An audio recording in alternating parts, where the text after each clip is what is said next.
Big thanks to Kingdom Maker for sponsoring this video. Have you ever looked out your window and thought, golly, I wish the world was mine to command? Well, I'm here to tell you that it is. Introducing Kingdom Maker, the fantasy mobile game that lets you truly take control of your own world and produce all manner of mayhem to your heart's content. The game combines elements from real-time strategy, role-playing, and simulation games to form a completely new experience, where you can not only customize everything about your kingdom from its placement to its appearance, but also create unique champions that look exactly how you want them to and level them up.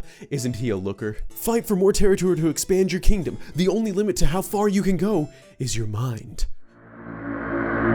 And you can use your customized nobles to research or explore dungeons or trade or even make babies with one another, which I personally think is one of the coolest parts about the game. If you want to take control of your very own kingdom and explore dungeons and build your city and form alliances and make babies, then follow my link in the description below to download Kingdom Maker for free on your iOS or Android device.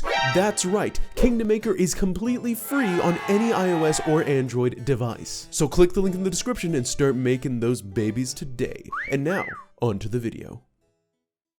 If Nintendo game franchises were Infinity Stones, then I would be Thanos because I love them all. Fortunately, they all come with quite the fair share of Easter eggs and sometimes the odd mystery, some of which have been solved over the years and some of which have yet to be solved. My fellow gamers, behold, I have assembled the top 10 list of unsolved mysteries in Nintendo games from yours truly, Bandit Games. Let us begin. Number 10. How was New Donk City from Super Mario Odyssey founded? Some people claim that this isn't a mystery at all since it obviously was founded after Mario defeated Donkey Kong and Pauline took over as mayor in that very spot, right? Hence all the familiar red bars everywhere. And I agree about the location, but I'm talking about who founded the city, not where or when. See, there are very obvious Donkey Kong-isms present everywhere. You've got streets named after Cranky Kong and Dixie Kong and stores named Banana Bagels and Espresso Espresso, which are all pretty deep references for Donkey Kong fans. It also means that the city was probably made by and at least temporarily governed by Donkey Kong himself, hence all the references. Or perhaps by a fan of Donkey Kong from inside the Mario universe, which is pretty unlikely to be Pauline herself because of the whole, kidnapping thing. So unless she's a closet victim of Stockholm Syndrome and just had to make a city dedicated to her kidnapper, I'd say whoever founded New Donk City is still a mystery. Number 9. Breath of the Wild's timeline placement. Longtime fans of The Legend of Zelda know that trying to understand the canonical timeline of the series is about as easy as playing one of those cheating games at a carnival. You think you're gonna get it, but you never actually get it. And if your friend says you got it, don't believe them. They're lying. Matters were only made worse when Breath of the Wild released and it got a timeline placement, kind of, at the end of all three timelines with no definite connection to any one of them, which doesn't make any sense because there are 3 timelines that it could be connected to. This is frustrating to say the least, and it spawned countless theories over the years, some of which I've even come up with that try to explain how the sea salt proves it's in the adult timeline, or Zelda's mention of the Twilight proves it's in the child timeline, or the existence of Lionel's proves it's in the Fallen timeline, or a combination of all 3, somehow. To this day, and until we find a better solution from the word of God Nintendo themselves, it will remain a mystery fit to be solved only by fan theories. Number 8. Who actually is Bowser's mom? Okay, I know everyone and their dog knows about this mystery and how haha, it's so funny that Peach could actually be Bowser Jr.'s mom. Hee hee, isn't that such an edgy theory? But to be honest, it's about the best guess out there that anyone's actually come up with to this day. Babies do indeed come from,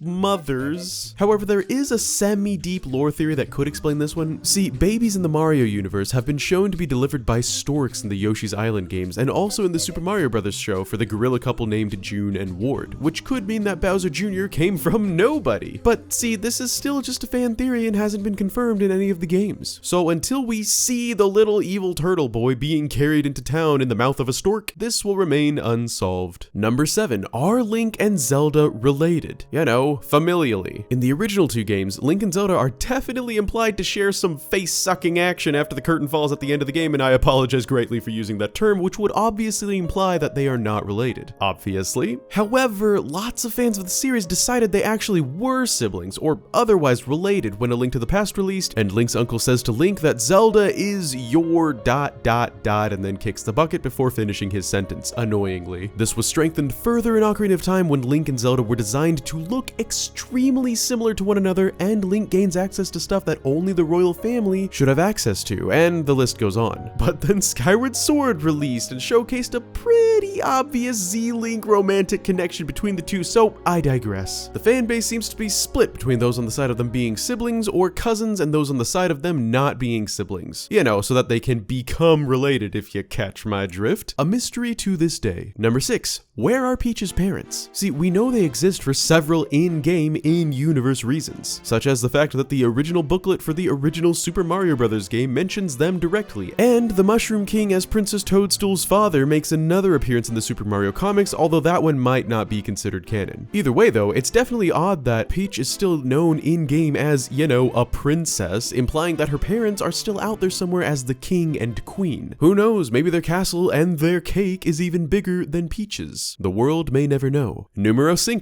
Why? Why on the goddess's green earth is there a ghost hand in the toilet that makes multiple appearances across the Zelda series? Seriously, from a lore standpoint and a writing standpoint, why? Who comes up with stuff like this? Actually, Nintendo had a bit of real-life help on this one, and no, it's not some crazy story about Nintendo headquarters. According to Miyamoto himself, the ghostly hand coming out of the toilet is a reference to the Japanese ghost story about, well, a hand grabbing you from down under as you try to relieve yourself. Yeah, I bet we're all feeling real comfortable right now. As far as an in-universe explanation goes, though, there isn't much. And that goes for every time these hands appear in the toilets across different games as different characters. Is it always the ghost of someone who died using the bathroom? Is the rest of their body down there? It's creepy, it's mysterious, we're moving on. Number 4. Have you ever owned a copy of the GameBoy Camera? The camera attachment / game for your Game Boy? Don't lie, I know you didn't. Well, the game functions pretty much as expected. It's a camera. You take selfies with it of your face or perhaps of your dog. It's a bit quirky in the fact that the actual camera mode is stylized to look like an RPG, perhaps even like Pokemon, perhaps even because it was co-developed by Game Freak. And because of this, they included the seemingly useless run option on the camera RPG control screen. When you select it, normally it takes you to a picture of some area of the world. I don't know why, like I said, it's kind of quirky. However, every now and then when you press run, a very unsettling face will pop up and ask you, what are you running from?